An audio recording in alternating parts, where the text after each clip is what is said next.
Hello, Matt.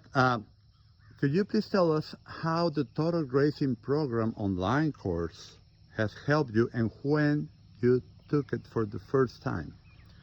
We took your course the first time about 3 years ago when you first offered it. And since then, we've been able to increase stocking rate. We were able to survive a drought without destocking. And it's been an overall quality of life improvement.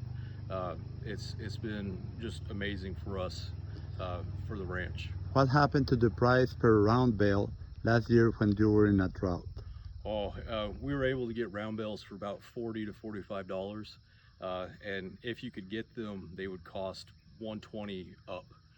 They astronomically increased. So having the stockpile saved you from destocking. It did. By what we learned through the Total Grazing Program, we were able to put more of our land in stockpile, and because of that, we were able to graze that stockpile through the drought instead of having to destock or buy a whole bunch of hay. Okay, that's interesting. And now let's talk about the soil getting spongy.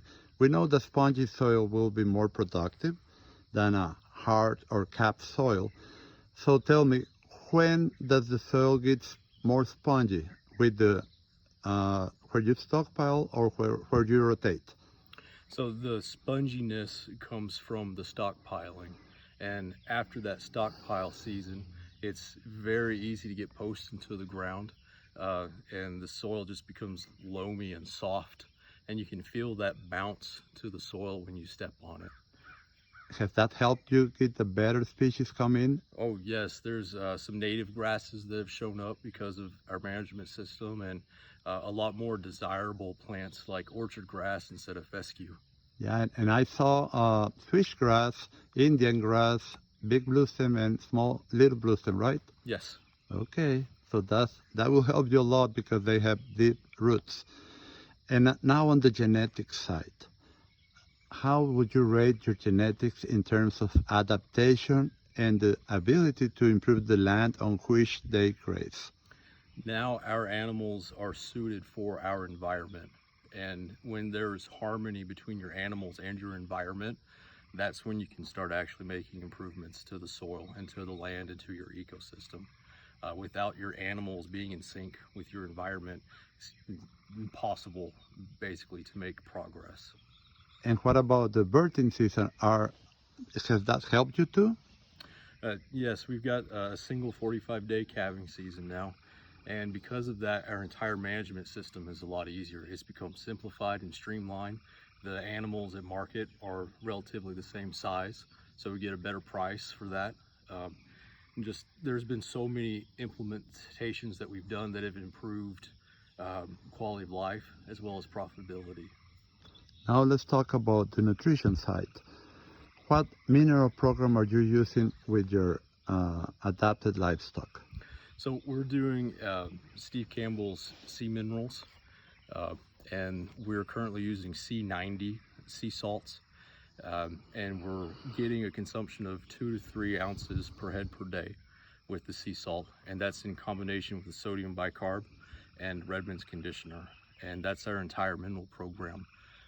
That's offered loose, and we do the sea salt brine, and those have been very critical, and it's very cheap as well compared to your bagged minerals. And what about the results? Excellent results. There's hardly any retained placenta, no pink eye.